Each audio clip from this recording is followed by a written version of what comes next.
Félix García Morillón, ¿qué hay? Buenos días. Hola, buenos días. Aquí bien, en coletazos finales de cosas que hay que hacer. Bueno, se te ve bien. Sí, Eh, no me quejo. Incluso me da tiempo a tener la COVID unos días. sí, ya me lo dijiste. Ahora parece ser que es algo otra vez normalizado, como la primera, quizás como de las primeras olas, pero que la gente Esta mía ha sido muy flojita, rinitis muy fuerte y un día que tuve mucho cansancio, dormí muy mal. Y ahí se acabó toda la historia. O sea que lo he interpretado como una nueva vacunación, ¿no? De alguna manera es una vacuna, te inoculan unos hombre, poquitos.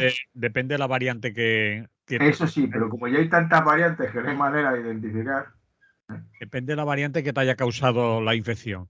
Si te ha No, causado la infección la que está circulando más y que está provocando lo que llaman ya la ola número 8, pues has tenido, digamos que, suerte entre comillas. Si es una variante que no es la que está circulando, te puede volver a pillar, compañero. Ya conozco gente que lleva más de dos ya, ya. creyéndose que ya no le iba a pillar No, más. no, Y sí, yo creo que, no sé, habían lanzado la mascarilla al vuelo y de ¡ala! Pues mi frutero en concreto, que no es una autoridad en la materia, ayer me comentó, yo que tú no sacaría billetes para irme de vacaciones en agosto, lo van a cerrar todo otra vez.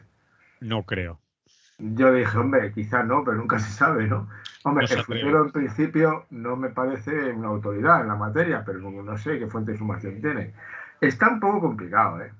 Está un poco complicado, pero A ver, bueno. sí que no van a cerrar nada porque económicamente no se lo pueden permitir. Ahora que va a haber otra infección masiva de gente, sí. Que va a acabar con los hospitales saturados, quizás como también porque, entre otras cosas, pilla a mucho personal sanitario, a muchísimo personal sanitario de vacaciones y con plantas cerradas incluso. Entonces ahí va a haber problemas, pero dicen que la gravedad no va a ser tanta, puesto que, bueno, ahora los casos que se están viendo son menores, pero en fin, ya ha aumentado mucho la ocupación de hospitales. Pero no hemos venido a hablar de esto porque nosotros no No, somos virólogos, ni no son. cienciólogos, ni nada de eso. No, era un comentario Y no de queremos la vida acabar aquí, cotidiana. no queremos acabar aquí como la barra del bar, No, así que lo dejamos ahí. Vamos a ver, compañero Félix, tú estás en Madrid yo estoy en Madrid. y Madrid está tomada por la OTAN y sus señores. Ayer sí, ayer al salir de la estación que venía de Pamplona, pues sí, la verdad es que estaba un poco complicado el asunto. Pero vamos, está muy localizado. Es decir, está localizado en la zona de IFEMA, parece ser. Está localizado en la zona centro cuando aparecen, tienen celebraciones, creo que hay una cena en el Palacio Real, que hay una cosa en el Teatro de la Ópera. O sea, el Congreso se divierte, ¿no? Aquello de siempre, ¿no? Hacen cosillas para estar entretenidos. Y entonces yo como no, ayer estuve fuera y mi vida no, creo que no se ve afectada. Solamente ayer tuve suerte porque se me había acabado el billete del bono de mensual y me encontré con que era gratuito ayer. No tuve que pagar, porque esa, tenía el detalle de a los madrileños regalarnos el. Y ya está, ahí se acaba la historia, pero vamos, no, sí, tiene que estar muy congestionado, son cosas muy delicadas, ¿no? Hay mucha gente muy importante, ¿eh? Y bueno, el mundo es complicado, entonces sí, te lo blindan todo. Muy bien, pues de la OTAN queríamos hablar, pero no precisamente de esos detalles que No, estamos excesivamente informados, creo yo, a través de los medios de comunicación que nos ofrecen la misma pieza editada cada cuarto de hora y cada sí, claro. telediario nos pone las mismas entrevistas, el mismo señor que no puede pasar con la furgoneta y la misma señora que dice que el bar muy mal porque aquí no hay clientes y pensaba forrarme. Pues eso ya nos lo cuentan en los telediarios, que Sí. tiene una enjundia y una profundidad importante como información. Y vamos a reflexionar un poco. Tú me proponías que habláramos precisamente de la OTAN porque la última vez te quedaste un tanto, iniciaste el tema, pero no llegamos a hablar de ella. Me Bueno, hablas de la nueva geopolítica y de la OTAN. A claro, ver, ¿qué es quieres decir, contar? Yo creo en estos momentos concretos, es decir, al movimiento anti-OTAN le ha pillado con el pie cambiado. Y entonces, justo una organización que estaba desahuciada, en voz de Estados Unidos y en voz de Macron, por ejemplo, es decir, que no es que me lo diga yo, ¿no? Que prácticamente ya habían llegado a la conclusión de que no tenía mucho sentido porque es una conclusión a la que tenían que llegar hace más tiempo, en cualquier caso, ¿no? Pues de pronto, de alguna manera, les ha hecho un favor Putin y, y ha resucitado. Es decir, una organización que estaba a punto de perecer, pues justo lo contrario, ¿no? Y entonces, en ese sentido, es en el que de alguna manera lo que ha ocurrido ha cambiado todo, ¿no? Ha cambiado un Putin todo. Si aplicara yo la tradicional sospecha de quién es el criminal y mirar a quién se beneficia con lo que se ha hecho, igual pensaría en estas teorías conspiranoicas de que los servicios secretos occidentales de la OTAN han provocado que Putin asaltara a Ucrania porque de esa manera se iba a montar este circo. Me parece que esos son conspiranoias que no creo que Putin necesite ese tipo de apoyos externos, ¿no? Entonces, sí les ha pillado con el pie cambiado porque evidentemente por dos razones fundamentales, ¿no? Porque quizá con cierto deje un poco ya mecánico de lo que fue la lucha contra la OTAN en su día, que era una parte de los que luchaban contra la OTAN eran más bien prosoviéticos en sentido general de la palabra, ¿no? Era la época en la que algunos, incluso yo que siempre he sido antisoviético, admitía que consideraba que parte de las conquistas de los sindicatos en los años 50 y 60 y 70 estaban condicionadas por la amenaza de la Unión Soviética. Mm. Estaba en el horizonte, ¿no? De Sí, alguna manera. Yo creo que sí. esto a mí me parecía claro. No me llevó a mejorar ni un ápice mi opinión sobre la Unión Soviética. Nada. Siempre me ha parecido lo mismo que le parecía a Pestaña, a Ponseni, a Kropotkin, a muchos más, ¿no? Entonces, no era por ahí. Claro, en estos momentos la OTAN está a borde de disolución y a esta gente les ha faltado la agilidad de condenar contundentemente la guerra no lo mismo, es que Putin ha hecho la guerra.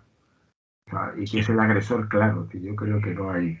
Y además es un agresor, como diríamos, reincidente, que ya lo ha hecho en varios momentos, ¿no? Cuando dices a esta gente le ha faltado, ¿a qué La gente? gente en la izquierda se ha quedado descolocada porque no ha sido capaz de que en estos momentos criticar a la OTAN, en unos momentos en que hay una agresión brutal por parte de un país que no tiene un pedigrí especialmente bonito en estos temas y que hay países tradicionalmente neutrales que están pidiendo la OTAN, ¿no?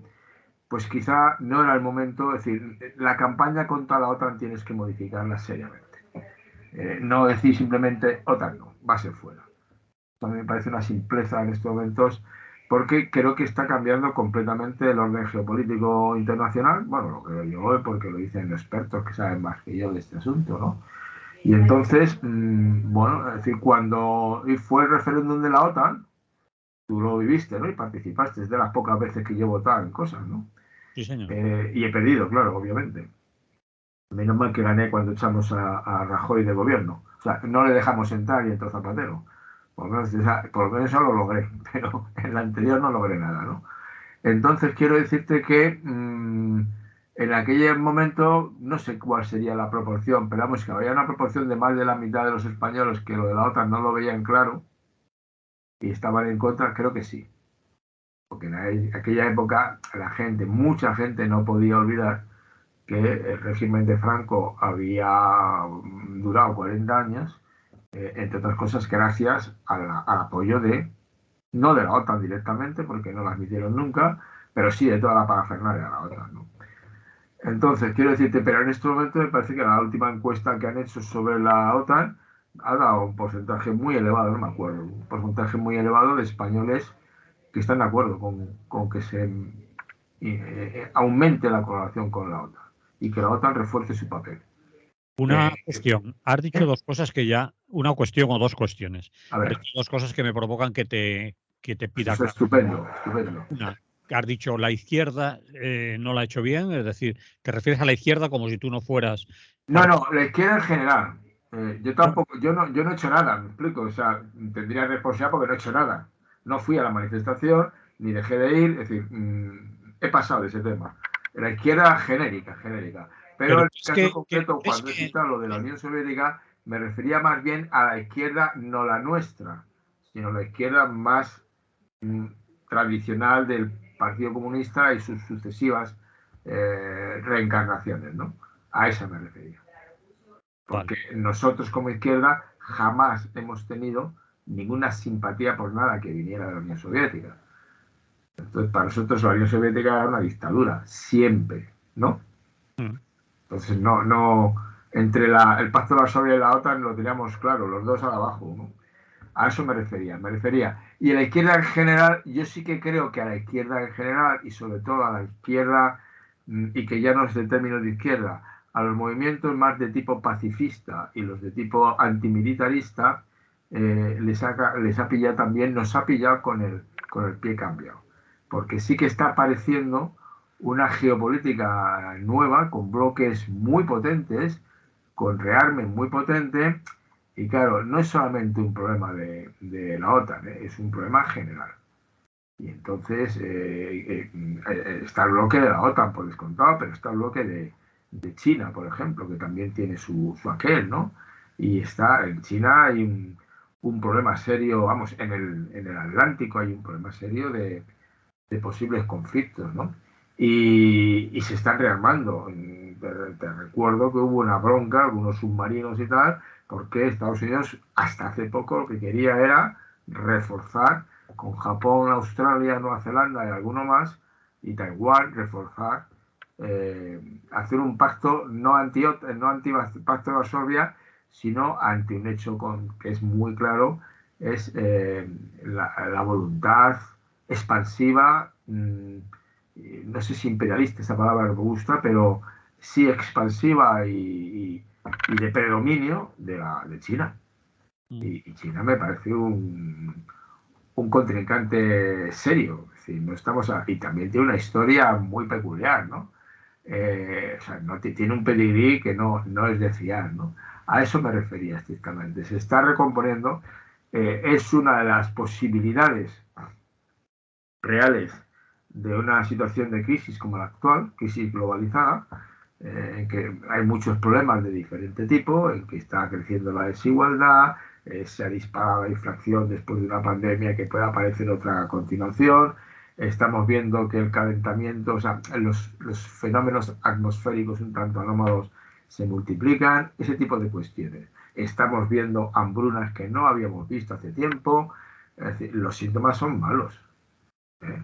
Y entonces una de las cuestiones que ves es que crece la posibilidad de lo que ha ocurrido siempre, de conflictos militares, en la búsqueda del espacio vital, ¿no? Y me permito recordarte, vamos, lo sabes de sobra, es decir, la crisis de los años 20, la famosa crisis, el crack famoso El del 29, 29, que 29. fue brutal, ¿eh? Y basta con ver las fotografías de la pobreza en Estados Unidos en los años 30, o la película que ha danzado hasta el maldito y otras, ¿no? Para darte cuenta, las uvas de la ira, toda esa situación. Se solucionó con una guerra, ¿eh? O sea, al final de esa crisis provocó figuras como el fascismo, el nazismo, ¿eh? Y entonces generó una situación de una guerra mundial brutal. La guerra mundial brutal provocó tal impacto moral y de todo tipo, ¿no? Que fue cuando la gente decidió pactar. Y fueron los años explosivos de crecimiento, crecimiento positivo en todos los sentidos, en principio. De los años 40 a los años 70, el poder de compra, vamos, la capacidad de los salarios creció, el papel de los sindicatos se reforzó, la desigualdad se controló parcialmente, los países se descolonizaron y pues, empezaron un proceso novedoso, bueno, conflictivo muchas veces, empezó a crecer la población, la producción, empezó a crecer la educación, muchos indicadores. de desarrollo humano en sentido global, no solamente de Producto Interior Bruto, ¿no? Y eso de pronto se quiebra en el 2008, como bien sabes, cuando empieza otra crisis de bigotes. Esa primera se solventa malamente, haciendo pagar un precio carísimo a quien no tenía la culpa, y a continuación ya nos vemos abocados a las fechas por otra parte, las fechas que auguraba el informe del crecimiento, los límites del crecimiento, que en torno a estas fechas más o menos empezaría a verse ya los picos de agotamiento de las materias primas en las que se basaba ese modelo económico. Y nos encontramos justo después de la pandemia, que así como la anterior, la crisis anterior, la pagaron los pobres, y sobre todo algunos, esta dijeron que no se iba a quedar nadie atrás, pero lo que uno ha visto al final es que no es cierto, que la desigualdad ha crecido brutalmente y la inestabilidad se ha incrementado. Y ya en estos momentos, y luego como el mundo es global y todo está vinculado, pues tienes que una guerra que se declara en Rusia, porque invade Ucrania, donde ha empezado a morir gente en Sudán. Y en el A cuerno, morir gente, como has dicho, a morir a gente. morir gente de hambre. Sí, Ahí claro. ha empezado la gente a morirse de hambre. Mm. Ha empezado otra vez la hambruna de verdad, la de niños demacrados. Pero en países que necesitan de El los trigo, productos, por ejemplo, que claro, el trigo, exporta Ucrania, por ejemplo, los cereales y todo eso. es cuando descubres que el mundo es global. Y Sí, entonces resulta que lo que comen es que es gracioso. A lo mejor los de Etiopía están exportando aquí cacahuetes, pero ellos necesitan el trigo. Porque no tienen tampoco su terreno, no lo sé, no domino el tema. Pero la gente lo necesitan. Y entonces, como eso se ha quebrado, pues entonces tienes el jaleo. Y de pronto vuelven a utilizar el carbón. ¿De acuerdo? sí. Alemania. Alemania se ha visto. Alemania, que está exquisita con la nuclear, decide que sigue utilizar carbón. No lo entiendo. No lo entiendo. Porque puesto esa contaminante, pues no sé, no sé. La atómica, que yo sepa, sobre todo tiene a largo plazo, que bueno, a largo me lo fiáis, amigo Sancho, ¿no? Pero en cualquier caso el carbón es una barbaridad y lo van a hacer. ¿Por qué? Porque no les queda más remedio. Bueno, pero no me contrapongas nuclear a carbón, No digo ¿no? que Porque han ahí sido se coge lo exquisitos que parando la nuclear y de pronto autorizan el carbón otra vez. porque no tenían otra salida rápida. Pero solo menciono la complejidad, pero claro, en el momento, eso fue al final, es decir, la guerra de Hitler contra Rusia, entre otras cosas, fue porque quería llegar al petróleo del Cáucaso, el espacio vital. Mm, Y perdió cuando en Stalingrado lo pararon, ¿no? mm. Pero empezamos con esas historias. Y la Primera Guerra Mundial también era porque Alemania quería un reparto diferente de las colonias y de los medios, el Lebenswelt, el ámbito vital del que depende la subsistencia del pueblo alemán. Entonces, estamos en una situación relativamente similar en la cual, bueno, pues se genera. Y en estos contextos, el pacifismo, en línea de lo que en su momento decía los Palme y bueno, los que dicen que la seguridad se consigue, si quieres la paz, prepara la paz, no te prepares para la guerra. Y estar de acuerdo con eso, supongo, o no. Absolutamente de acuerdo. Es decir, lo que tienes es que seguir trabajando, en estos momentos no hacer nada que ponga en crisis a las Naciones Unidas, que por otra parte tiene una crisis profunda, ¿eh? Porque al final es un mastodonte en el que hay gente que está cobrando los salarios de la de Dios, ¿eh? Y al final tiene uno la sensación de eso que se critica de los aparatos burocráticos que sobre todo dan de comer a los que están en el aparato burocrático. Mm. Y la UNICEF viven los de la UNICEF, pero o aquel famoso momento en que los de no sé qué era, quién era, un congreso que hubo en Barcelona para hablar del problema de los sin casa, sin techo, y los del congreso estaban en hoteles de 5 estrellas. Y dices tú, muy bien, muy bien. Así que yo también, yo quiero sumarme a los que, bueno, yo no tengo ningún interés en un hotel de 5 estrellas, pero la contradicción es palmaria, ¿no? Palmaria. Mm. Entonces, ¿qué es lo que pasa con la geopolítica actual? ¿No? El gasto militar se va a incrementar en España, por ejemplo, en Alemania, en muchos sitios. La gente empieza a gastar en armas. Y además, contando con el apoyo popular, porque al final, ayer daba una conferencia Bueno, pero ese apoyo popular, antes de que entres en la conferencia, se consigue con machaconeo mediático y con ver la necesidad y con meter el miedo en el cuerpo a mucha población, independientemente de la geopolítica que has dibujado y de las No, circunstancias no, reales que claro, se están claro. dando. Pero aparte de eso, se le ve a se le convence a la gente de que es necesario aumentar el gasto militar, de que hay que prepararse porque fíjate lo malo que es Putin y puede venir a por nosotros, etcétera, etcétera, y acaban diciendo que ahora están a favor de la OTAN, ahora ven bien el aumento del gasto militar, y si les aprietas un poco más, a lo mejor te dicen, bueno, pues a cambio de lo que sea, de la sanidad o de la educación, si Claro, hace falta, si los aprietas mediáticamente y durante una temporada claro. les metes el medio en el cuerpo, puede ser que lleguemos a eso, ¿no? Pero evidentemente, vamos a ver, ese es el problema.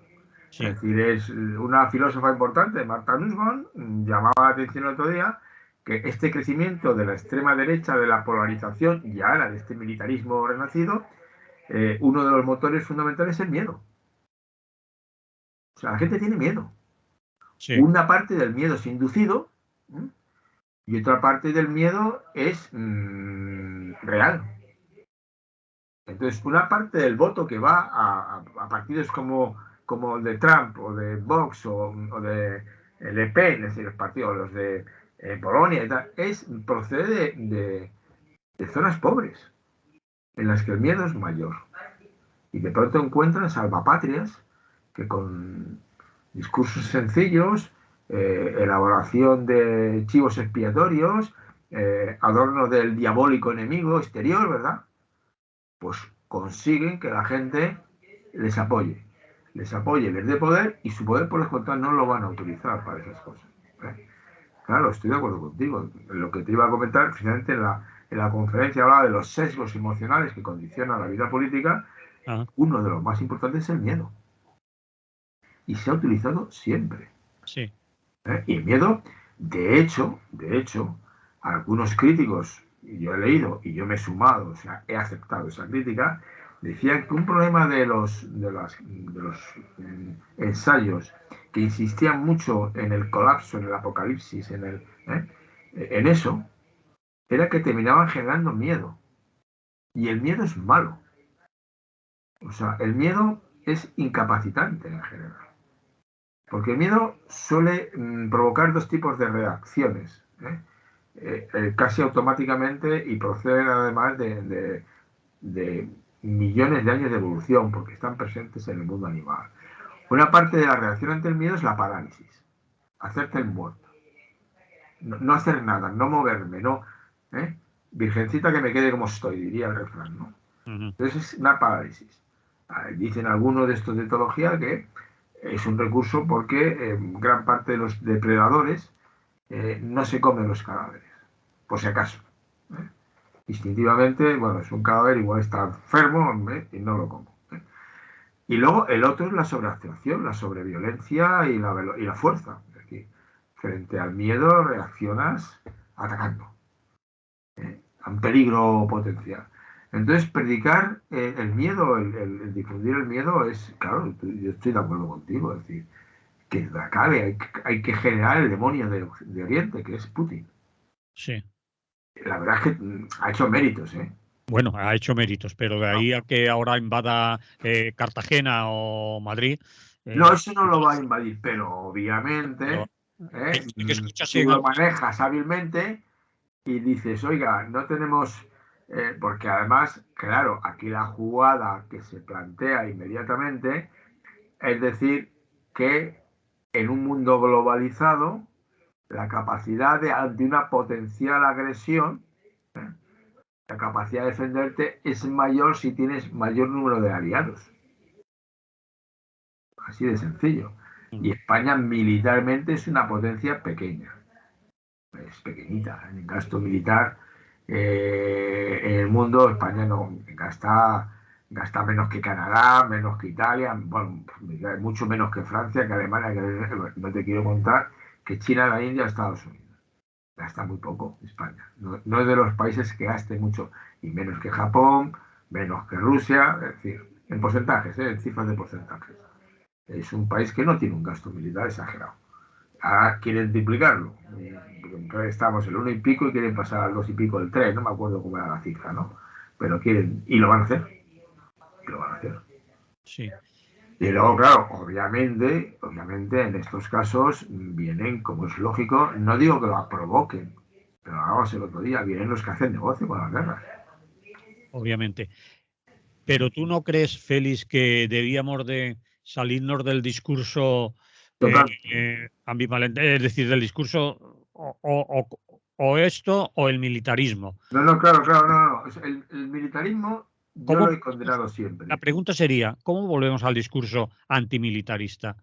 Bueno, el discurso antimilitarista es un discurso antiautoritario y entonces, evidentemente, sería un discurso de un tipo de ejércitos con mayor control popular. mm, Desde el momento en que se aceptó que los ejércitos fueran profesionales, eso se ha complicado. Pero en cualquier caso se puede seguir manteniendo. Es decir, los generales, las tropas las paga el pueblo y tiene que controlarlas el pueblo. Eso es el asunto. Y por lo tanto no pueden hacer absolutamente nada si no está controlado por el poder civil. El problema es que cuando tienen las armas, eso en principio lo cumplen los militares y de hecho algunos los destituyen, esas historias, pero es delicado, porque claro, tienen el poder, tienen tropas y pueden hacerte un apaño, ¿no? Aquí lo vimos con el intento de golpe de Estado de 1981, ¿no? 81 fue, sí, 81. Lo vimos claramente, ¿no? Como nos dieron el susto a todos. Les falló, pues porque le falló. Por una serie de factores les falló. Pero en principio, incluso el mundo occidental dijeron que era asunto interno, ¿te acuerdas? mm. O sea que ahí no se puede fiar. Eso, el antimilitarismo, siempre. ¿eh? Una cosa es la necesidad o no necesidad en determinados contextos de proceder a la lucha armada, y eso, vamos, desde una óptica anarquista hay tanta gente que lo ha defendido que no voy a ser yo, porque el anarquismo no ha sido especialmente pacifista radical, no lo ha sido nunca, que yo sepa. Hay pacifistas radicales anarquistas y anarquistas que no son pacifistas radicales. No son militaristas por descontado, no puede serlo, la milicia no es eso, pero entonces eso es el control de los ejércitos me parece claro, el antimilitarismo siempre. Y obviamente lo que hay que insistir es que en un mundo globalizado lo que hay que buscar es alianzas y hay que buscar colaboración y hay que entender el punto de vista del otro. O sea, no es confrontarse con Putin, sino de alguna manera intentar integrar a Putin. Eso en este momento ya está más difícil, porque hubo un momento que sí lo hicieron, lo intentaron de verdad, ¿no? Integrar a Putin. No, perdón, se decía. Pero claro, Putin va a su bola, lo demostró en Chechenia, lo mostró en Georgia, lo demostró en Siria y ahora en Ucrania. Pero tú no crees también un poco, e incluso lo dijo el Papa Francisco, que la OTAN ha provocado a Putin de alguna manera, yendo a instalarse en las fronteras, en la puerta de la casa de Rusia, de Putin. No, no creo. Yo La sinceramente frase no no creo sé porque la OTAN en principio ha estado siempre. Me permito recordarte que Turquía siempre ha sido de la OTAN, ¿eh? bueno, pero me refiero concretamente a Ucrania. Ucrania no estaba en la OTAN, ni Bueno, siquiera pero había planteado la tenía petición de ganas de ingreso en la estar, OTAN. tenía ¿eh? ganas de estar, tenía Pues ganas de tendría estar. ganas de estar, pero quiero decirte, Sí, es posible. Evidentemente, yo personalmente lo que creo es que la OTAN tenía que haberse desmantelado antes, al tiempo que iniciaba una política común de defensa y de colaboración en toda Europa, por lo tanto, con Rusia también. Eso lo tengo claro. Y eso es el fallo de la OTAN. mm. Está paralizada, incapacitada, sin propuestas, inercialmente, gastando un dinero, metiendo gente, pero no creo que, vamos, yo los datos que poseo, no había ningún signo en principio de que la OTAN estuviera creciendo como amenaza para Rusia, en absoluto, yo creo que no. Ahí la campaña contra Chechenia, luego contra Georgia, luego contra Siria y ahora contra Ucrania, la de Ucrania es muy clara, es un intento de recuperarlo, lo hizo con Crimea. Sí, Y se la quedó sin que nadie moviera un dedo, ¿eh? estoy de acuerdo, pero según se había acordado, dicen que no por escrito ningún tratado firmado, pero cuando la caída del muro de Berlín y los años posteriores, inmediatamente posteriores, se había llegado a un acuerdo tácito de que la OTAN no crecería hacia los países del ¿Y, este. Pero cuál había crecido? Me Letonia y parece Lituania están en la frontera con Rusia. Y bueno, y todos sabíamos que Ucrania quería entrar en la Unión Europea y posteriormente, si se podía, que así ya, bien, sí, en la OTAN. pero a mí me parece que eso, sinceramente, eso sí, no lo comparto. Es decir, yo insisto, creo que la OTAN ha cometido el error de no tener una política activa de desmantelamiento de la OTAN para generar una cosa diferente. Eso sí lo tengo claro. Lo otro, a mí me parece que escogerse la... No, yo creo que no. Es decir, la guerra que ha hecho Putin no es defensiva contra la OTAN, ni por casualidad. Yo creo que no tiene nada que ver con eso, porque de alguna manera, incluso el analista más torpe de Rusia sería consciente de que en el momento que atacara a Ucrania, esta reacción de la OTAN era factible. Y que yo sepa, el que ha iniciado este follón ha sido Putin. La reacción de la OTAN, que sería factible, ¿a qué te refieres? A este...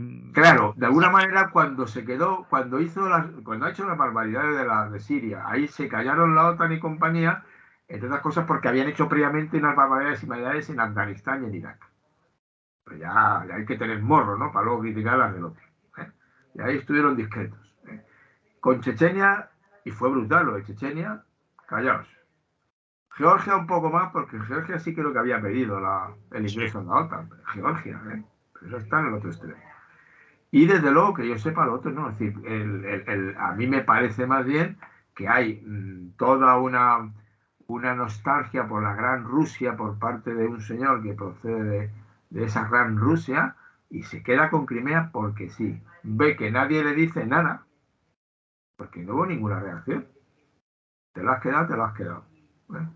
Todo el mundo lo dio por hechos cumplidos. Y dijo, pues ahora me quedo con el Dostar, que por otra parte es un sitio en el que hay una mayoría rusófila muy importante y en el cual el amigo que ahora está bien visto por todos, ¿no? El presidente de Ucrania estaba llevando una guerra un poco sucia contra los rusófilos de esa parte de Donbass, ¿no? ¿Me explico? Entonces, yo no creo que esto decir, en eso discrepo, si lo ha dicho el Papa Francisco, al que respeto bastante, y me parece un tío muy sólido, pero en cualquier caso, este caso no lo compartirá. Yo creo que...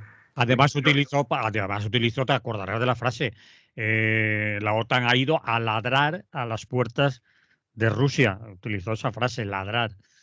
No la he escuchado, pero se refiere ahora, dices. Sí, sí, sí, sí. Pues claro, ahora sí que ha ido. O sea, es que ha mandado toda la artillería. Y ha mandado armas sofisticadas, y más que va a mandar. Y claro, la guerra que dure 4 meses casi, y con un coste fuerte, y cada vez más fuerte, en parte se explica porque Ucrania está súper armada, con armamento sofisticado. Y por descontado que los aviones de reconocimiento, de espionaje, de información, han estado a su servicio de manera permanente, diciéndole por dónde vienen, por dónde no vienen, con las limitaciones que eso pueda tener, ¿no? Claro que se han volcado con ella, pero se han volcado, es decir, eso es lo que a mí me revienta de alguna manera, que sí, que una organización que yo creo que tenía que haber, eso es de lo que yo reprocho, tenía que haber desaparecido hace, si no en el 89, en el 2000 tenía que haber desaparecido. Haber iniciado el proceso de reestructuración profunda y haber recordado que te guste o no te guste, claro que Rusia es muy grande, ¿eh? Y una parte importante de Rusia obviamente es Asia, ¿no? Pero Rusia es Europa, Sí, en todos los sentidos de la palabra. una parte sí. Claro, pero una parte que es la parte fundamental, Sí. porque toda la Siberia, que era enorme, ahí sí que se han hecho repúblicas independientes que se han quedado tan tranquilas, dentro de lo que cabe, no se escuchan grandes cosas del Afganistán y todo esto que se han quedado fuera del imperio ruso. Y lo que pasa es que, y evidentemente sí que es cierto, es decir, que la OTAN lo ha utilizado, pero vuelvo a repetirte, Putin empieza con Crimea, luego pasa a Georgia, luego pasa a Siria, y ahora ya la cuarta que hace, de tipo militar expansionista, de tipo militar bélico y militarista, es esta. Entonces, no, yo creo que va por otro lado. Lo que pasa es que ahora, por lo que sea, pues la OTAN ha decidido montar el Siria. Puede ser también que en épocas de crisis, como la que estamos ahora, una guerra venga bien. Que desgraciadamente es así, ¿eh? ¿Una guerra, cómo has dicho? Que en una época de crisis profunda, una guerra puede venir bien. Es destrucción y reconstrucción. Ya está, se Bueno, acabó. entonces, Félix, para ir no dándole muchísimas vueltas, para concluir de alguna manera, porque empezábamos diciendo que, o empezabas diciendo que, bueno, los manifestantes o las manifestaciones anti-OTAN, pues fallan un poco en el planteamiento en los tiempos que estamos ahora, que no son los mismos que cuando estaba el Pacto de Varsovia. ¿Cómo nos lo planteamos? Pues yo quiero decir, Que no nos es vamos a tanto diferenciar, OTAN no, ¿eh? cuanto insistir en las líneas de que no es si quieres la paz, no te rearmes. Si Vale. quieres la paz, negocia. Ponte en el punto de vista del otro. Exige, aporta, negocia. Eso es lo que hay que hacer. No hay que hacer incrementar el presupuesto militar. De ninguna manera. Eso me parece clarísimo. Eso es lo que hay que hacer. Entonces, no es el grito OTAN no, que quizá justo en estos momentos que lo están pidiendo a gritos, países tan poco sospechosos en este sentido como Finlandia o como Suecia. Noruega, no, como Suecia, Suecia. ¿no? Finlandia y Suecia. Eh, con apoyo popular, porque Finlandia lo ha ratificado el Parlamento, que eso no podía decidir un gobierno en Finlandia, evidentemente. Pues en estos momentos, justo en el momento en que hay una potencia que no es ninguna broma de potencia, que está armada hasta los dientes, que está combatiendo en Europa, ¿eh? Igual que pasó en Yugoslavia, pues bueno, desde luego no se le para simplemente con cuestiones de no, vamos a negociar. Bueno, vamos a negociar, pero de entrada te voy a decir que militarmente no vas a ganar. Eh, obviamente, todo lo que sea guerra es cosa que se debe evitar. Entonces, el discurso tiene que ser eso. Si quieres la paz, prepara la paz, incrementa la cooperación, ponte, es decir, negocia, entiende lo que quiere el otro, pero claro, tendrás que negociar de alguna manera y al mismo tiempo no dejar que el otro haga lo que le salga de las narices. No sé, decir que, pues claro, yo puedo negociar, pero hasta cierto punto. Pero pasa en todo tipo de negociaciones en las que hay gente enfrentada. Que hay un momento que lo ideal es el gana, todos ganan, pero a veces no es todos ganan. A veces unos pierden. Y a veces además unos se merecen perder y otros no. Es decir, que Hitler se mereció perder, yo lo tengo claro, no por caso. Es un ejemplo muy extremo, pero me vale. ¿eh? Y que se hubiera merecido perder los golpistas de Franco también. Tendrían que haber perdido la guerra ellos, pero no la perdieron. Mala suerte. Y los que se levantaron en armas contra el golpe hicieron lo que había que hacer, levantarse en armas. Y rápidamente construir milicias o luego reconstruir el ejército, que fue un error desde mi punto de vista. Y fallaron en no hacer la revolución. Solamente levantarte en armas no. O sea, que hay que insistir una vez más que lo que hay que buscar es soluciones globales basadas en la negociación y en el intento de cooperación entre todos para resolver los problemas que son comunes. Porque hoy día no son, lo que te decía, el caso concreto, oiga, que Rusia ataca, Ucrania pone minas, entonces no pueden entrar los barcos, entonces no las quito las minas y entonces el trigo no llega. ¿Y quién se muere de hambre? Porque en Ucrania se están muriendo de tiros. Mm. Y que hay crímenes de guerra en Ucrania tiene una pinta clarísima, vamos, ya veremos luego si se demuestra. En lo último de ayer, antes de ayer, que pegaron un misil a un centro comercial, que hoy día los misiles son bastante certeros, ¿no? Y si lo tiras a un centro comercial, pues no puedes decir bajo ningún concepto que era un objetivo militar. Juraría yo, pero vamos. Entonces, ¿cuál es lo que tenemos que conseguir desde el punto de vista antimilitarista, pacifista? Pues por descontar denunciar la OTAN. La OTAN no con más OTAN vamos a generar. No, pero la OTAN no, yo en estos momentos, no sé, habría que haberlo elaborado con un poco más de finura el asunto. Y haber insistido en que el incremento militar, el incremento de presencia de Fuerzas Armadas, de las amenazas, en un mundo tan delicado, puede tener consecuencias muy negativas para todos. Y además no resuelve los problemas. No acabo de entenderlo, Félix. OTAN no, pero en este momento decir OTAN no, no, No, vamos a ver, quiero no me, decirte no me que confundas, que me es confunde. que no lo tengo claro, es decir, A ver, tampoco tengo una claridad absoluta, es decir, en estos momentos es un hecho, ¿eh? Que hay una potencia muy bien armada que está destruyendo un país de la Unión de Europa, como vale. pasó en la guerra de desmembramiento de Yugoslavia. Hay eso. Podemos asistir tranquilamente a ver cómo se merienda Ucrania. Y, dado el expediente académico del señor que lo dirige, después de Ucrania, ¿qué iría? Después de Ucrania, ¿qué iría? Quizás nadie, ¿no? O quizá Porque, alguien. ¿por qué tenemos que entrar en el discurso de Bueno, Putin porque hay un expediente, es decir, porque tienes enfrente un señor con un expediente que ha pero, ido, y te lo repetiste, pero tendrá una Chechenia, capacidad. Georgia, Crimea y ahora esto.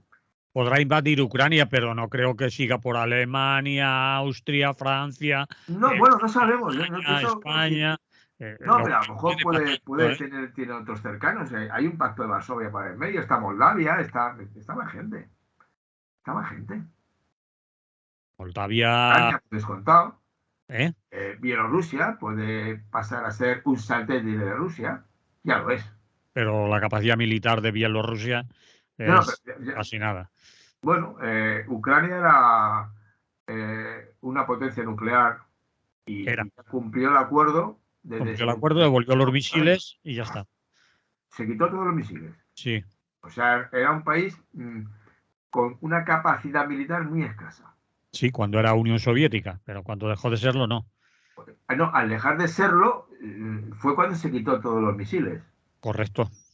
Dejó de ser potencia nuclear y su capacidad militar era escasita. De hecho, no ha sorprendido parcialmente la capacidad de resistencia que ha tenido ante el ejército soviético. Ha habido una voluntad de no rendirse, eso es cierto, no se le puede negar, y ha habido una OTAN que se ha volcado. Entonces, claro, es un cálculo que Rusia dijo, bueno, me como el Donbass, ¿eh? Que es el título de su campaña. Sí.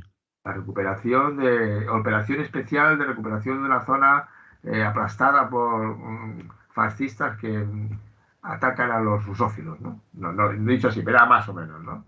Mm. Y luego quizás ya veríamos lo de Odessa y tal, ¿no? Entonces, así empezó. Y claro, de pronto se encuentra que enfrente no están por la labor y de pronto se encuentran que la OTAN, ahí puede ser, la OTAN dice, esta es la nuestra. A por ellos, a por ellos. Bien, Y vamos entonces, en a. ese sentido, vuelvo a repetirte, claro, justo ahora en estos momentos, mientras está la guerra, porque además las operaciones es decir, esto de la adhesión a la OTAN tarda 1 o 2 años o 3, como bien sabes.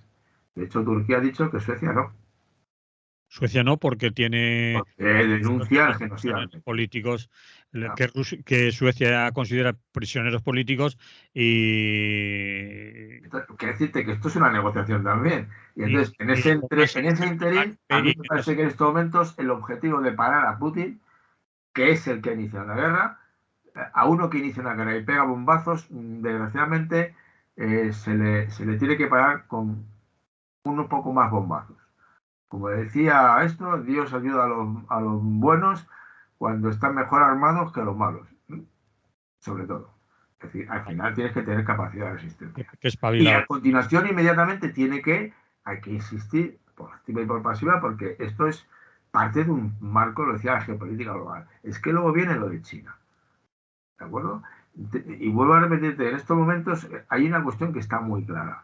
Si de 1989 hasta ahora habían crecido el número de países que pasaban el listón de democracia, algunos muy justitos, ahora solo lo pasan, según un instituto noruego importante, el 18%. O sea, el 82% de los países del mundo están regidos por nuevas autocracias, de muy distinto pelaje. O sea, la democracia está en claro retroceso, en estos momentos concretos. Puede ser coyuntural o lo que quieras. Entonces, obviamente, y esto es un conflicto que hay que parar, pero inmediatamente lo que hay que pasar inmediatamente es decir, oiga, que no es por ahí por donde vamos a solucionarlo. Pero ya veremos cuando China diga algo. Ya veremos cuando China diga algo. Bueno, pues yo te pediría ahora, Félix, que concluyeras de alguna manera, que remates y metas ya el balón en la puerta porque le estás dando muchas vueltas por el área. Pues es que No acabas de meter, soltar, no acabas de yo ya soltar. más no puedo decir. Yo creo que en estos momentos concretos a mí me parece correcto que se le pare militarmente los pies a Putin. Militarmente. Militarmente, sí. Es que hay que parárselo militarmente, que está con tanques. Vale. Y a eso les paras Y militarmente. después, Al mismo tiempo, inmediatamente después, hay que caminar hacia la desaparición de que el orden internacional vuelva a basarse en a ver quién tiene el ejército más potente. mm, Y que se base más bien en colaboración. Eso exigiría, por ejemplo, dar importancia a recuperar el papel de la ONU, que, vamos, entiéndeme, está muy, muy disminuida. No ha aparecido en este conflicto. Y no olvidarte que hubo un montón de países que se abstuvieron, en la condena a la Unión Soviética. O sea que la cosa está complicada. No me acuerdo cuántos fueron, pero una montonada, Y fueron algunos países. varios, digamos, vale. No nos metamos en. No, pero con un número significativo. No, no tres. Oh, no, tres. No, no tres. 40, 50. No sé yo. Bueno, Pero, tenía que mirarlo, está el papel por ahí por algún sitio, no hay pero ningún por problema. eso, si no lo tenemos delante, mejor que no digamos nada, porque si no No, quedamos un pero te poco lo voy a así. decir ahora mismo, ¿no? Si no tengo ningún problema. Pues ahora, mientras lo miras, vamos pensando en que pasamos otro. 141 votaron en contra. Votaron en contra. Quiere decir que 35 se abstuvieron y 5 a favor. Pues fíjate que son poquitos. Ya, pero sí, sí, claro, pero Decías tres no, pero cinco más o menos no se dos van. de ellos son China y la India. Bueno, China son 2.000 millones de habitantes y la India 1.200. Una cosa así. O 1.500 y 1.200. pero China votó a favor o se abstuvo. Votó China, me parece, a ver. China se abstuvo, creo, ¿eh? A ver, a favor. No tengo ahora quién votó a favor, en principio. Pero No, no, votó, se abstuvo. claro, China recuerdo que se abstuvo. Bien, dejemos eso porque es enredar en datos que podemos meter la pata y no me gusta nada la falta de rigor en nuestros No, programas. pero esto tengo ahora el cuadro delante. Son 5, no me acuerdo cuáles fueron. Vale, China es de las que se abstuvo, eso sí es cierto. por eso, por eso. Y la India también. Dejémoslo ahí. ¿Concluimos o quieres concluir? No, yo te digo que mi opinión está por ahí y que obviamente hay que reconstruir en un momento tan complejo como estos, en que aparecen conflictos militares y tendencias militaristas y crisis muy duras, hay que reconstruir todo un discurso que no puede quedarse notando. No Vale, puede quedarse en eso y sobre todo no puede quedarse en eso justo en el momento en que para mucha gente la intervención de la OTAN estaría por primera vez, para muchos, estaría claramente en el momento de las acciones militares justificadas. Para mucha muy, gente. muy bien. ¿Finito? Finito. Bueno, pues vamos con los 5 últimos minutos, porque me lo dejas así. A lo mejor un tema abierto para la próxima, Vale, como de vale. costumbre, porque tiene enjundia también. Lo que pasa es que ahora no nos va a dar tiempo. A ver si soy capaz, ¿eh? Bien. Porque se me ha ido. Aquí lo tengo. José Antonio Marina, ahora nos dirás quién es, a la audiencia.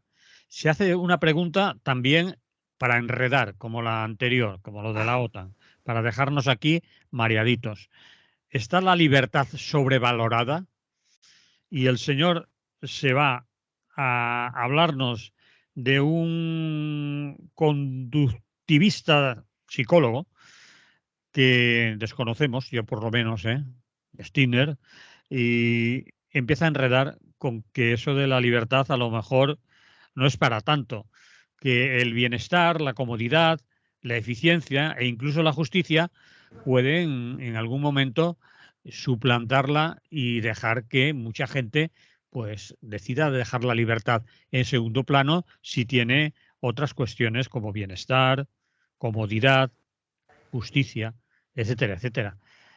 Se mete en un buen berenjenal de los que a ti te gustan porque tú también te metes en muchos. No, pero esto yo Entonces, creo que eso me es. lo habrás mandado, por eso me lo habrás Sí, mandado. te lo he mandado porque son. Es que si no discutimos de cosas que sean polémicas y estamos todos de acuerdo, no aprendemos, ya lo sabes. Me parece bien, es decir, tus programas se caracterizan porque la liamos parda aquí, o perdón por la Claro, es que, expresión, es que hay que la discutir las liamos cosas que parda se cuestionan, ¿eh? Si no, yo para repetir lo de siempre, que los anarquistas tenemos razón en casi todo, pues que capaz es cierto, pero no lo voy a decir. No, es decir, bueno, es una constatación elemental. Yo siempre he dicho que hay un porcentaje no despreciable, lo decía algo así, de servidumbre voluntaria. Mm. Hay un refrán popular, el dame pan y llama al perro, ¿no? Y es cierto que de alguna manera, quizá el ejemplo mejor, que si quieres, la semana que viene busco la información, para mí del mundo contemporáneo sería el caso de Singapur. Es muy excepcional porque es una ciudad-estado, ¿eh? Sí. Pero es una ciudad en que ha sido un país con un nivel de vida, de satisfacción y de relajación, la gente está relajada, muy importante. Y lo ha hecho un autócrata. En absoluto, no es una democracia. Ujú. Y no hay problema. Es decir, no es cierto que la gente al final, lo que legitima un régimen político, uno de los factores fundamentales que legitima un régimen político, es que la gente ve satisfechas sus necesidades fundamentales de bienestar, que vive bien, que si tú te coges la pirámide de Maslow, pues más o menos está bastante. Es decir, al final, si tú tienes un salario mensual con una casa que no sea muy grande pero digna, con agua corriente, una serie de servicios que se ha ido cambiando las exigencias por descontado a lo largo de la historia, sobre todo ahora, la gente está tranquila, la gente no se mueve y la gente no quiere siempre ser libre, la gente delega. Eh, de hecho, una de las dificultades que tiene una propuesta como la nuestra de la autogestión es que no es cierto que la gente quiera siempre participar ni tomar el control de la gestión de los asuntos importantes, porque saben que eso es trabajo, saben que eso es esfuerzo y saben además que eso es correr riesgos. En broma siempre ponía el ejemplo, y lo sigo poniendo, eso cuando quedas con amigos o verdad, y ¿a dónde vamos a cenar? Y nadie dice nada, y normalmente porque prefiere que decida otro. Sobre todo porque si sale mal, ya tenemos un culpable. Claro, si soy yo y sale mal, pues me la llevo, ¿no? Entonces, ese miedo a la libertad es un tema que se ha reflexionado muchas veces, ¿no? Y desde luego lo que sí que es cierto es que hay una parte que es una de las que critican los libertarianos, por ejemplo, de manera los libertarianos de Estados Unidos, los libertarios. Yo creo, el otro día que lo llamaba los libertinos, que no tiene que ver, los libertarianos. Y es la idea básica de que yo tengo que defenderme a mí mismo. Yo no quiero para nada, papá Estado, que me saque las castañas del fuego. Yo soy libre y tengo derecho a ir armado para protegerme. Protegerme del que me va a atacar y protegerme de un gobierno tiránico. Eso es lo que decían los libertarianos radicales, ¿eh? Yo no quiero estar sometido a nadie, mucho menos al Estado, y mucho menos a alguien que tenga. Entonces, la tesis de Marina, de alguna manera, por ejemplo, es que algo como el desarmar a todo el mundo es lo que hay en España. La gente no tiene armas, ¿eh? Ha contribuido poderosamente a que disminuya la violencia. La violencia en las calles es menor, porque la gente no puede utilizar armas, ¿no? No las tiene, no tiene alcance, está muy controlado. Y además hay una cultura, es lo que se llama el monopolio legítimo de la violencia. Y obviamente, la aparición del neolítico con sociedades muy amplias y muy complejas generó el problema muy serio de cómo garantizas que en esas sociedades en que cunde el anonimato y la complejidad, tú garantizas que la gente obedece y no se sobrepasa y no abusa y cumple sus compromisos. Y eso exige una tarea cultural larga de, bueno, podría decirlo, de disciplinamiento, sometimiento, no, pero sobre todo de que la gente entienda que vivir en comunidad tiene un precio y que tienes que hacer cosas, pagar impuestos, respetar la propiedad del prójimo, una serie de libertades fundamentales y que eso impide hacer lo que te da la gana, literalmente. Y eso exige disciplina. Entonces, una parte de la educación generada a partir del neolítico es eso, la necesidad de la obediencia. Y la necesidad y que la gente no esté permanentemente cuestionando lo que hay. ¿Cómo equilibras eso? Con que la gente no se sienta atropellada, ser juguete, manipulada. Bueno, ese es el equilibrio delicado. Pero sí que es cierto, desgraciadamente para nosotros los que somos anarquistas, yo no estoy seguro que todo el mundo quiera ser libre. Si le respetan el marco de libertad en su círculo pequeño, donde me voy de vacaciones o dónde compro y tal, pues mire, con eso yo me relajo. A mí, yo no quiero participar en la vida política. Yo no quiero meterme en el comité, en la sección sindical de la empresa. No quiero. Sabes que cuesta muchas veces encontrar gente, ¿no? Mucho, es muy difícil. Incluso en mi sindicato, por ejemplo, vamos a encontrar uno que quiera ocupar cargos en el secretariado permanente del sindicato, vamos, casi a veces recurrimos al último que ha entrado, que para mostrar lo guay que somos y tal, es decir, para que veas que aquí confiamos, tú que acabas de llegar, te hacemos secretario. Es una caricatura, ¿no? Pero bueno, yo te he comentado una vez que yo he sido 25 años secretario, 20 años secretario de mi sindicato. Teníamos 25, 30, 40, y bueno, pues, al final no había problemas, ¿no? Porque la gente no quiere, no quiere. E incluso constantemente, ¿no? Es decir, no, mándeme, pero mándeme bien. Si a mí no me importa, pero mándeme bien. Y sobre todo no me machaque, no me humille, respete mi dignidad. Hay otras cosas que sí, la reputación, el mérito, es decir, reconozca lo que yo hago, el reconocimiento, esas cosas son muy importantes. Pero la libertad en ese sentido radical es uno de, yo creo que es uno de los problemas de los anarquistas. Y podríamos ir hablando. Eso es, pero tenemos que acabar. ¿Lo dejamos abierto o crees que...? Tú verás si quieres más, porque sí que en el mundo del anarquismo tenemos que reflexionar constantemente de qué hablamos cuando hablamos de la libertad. Bueno, pues lo vamos a dejar abierto entonces, si para la semana que viene o para la que nos cuadre, porque después se nos olvida que lo habíamos dejado abierto, pero ahí queda y volveremos a hablar sobre esto. Nos vamos porque se nos acabó el tiempo, Félix. Muy bien, pues nada, que tengáis un buen día. Que usted lo pase bien y que supere ese cónclave de la OTAN que tiene. Bueno, a mí no me afecta, digo yo, como no utilizo coche, voy en metro en todo caso y mi vida no, estoy fuera del perímetro. Vale, pues entonces, mejor para ti. Sí, más me preocupa como a los del centro de Madrid la invasión de turistas. Bueno, ahora tampoco hay, dicen que se han alargado. Pero en fin, no vamos a entrar otra vez en esto porque nos echan de aquí. Pues no sé, sí. Vale, hasta la semana que viene, que vaya bien. Pues lo mismo digo, que vaya bien. Bueno, nos vamos también del vídeo.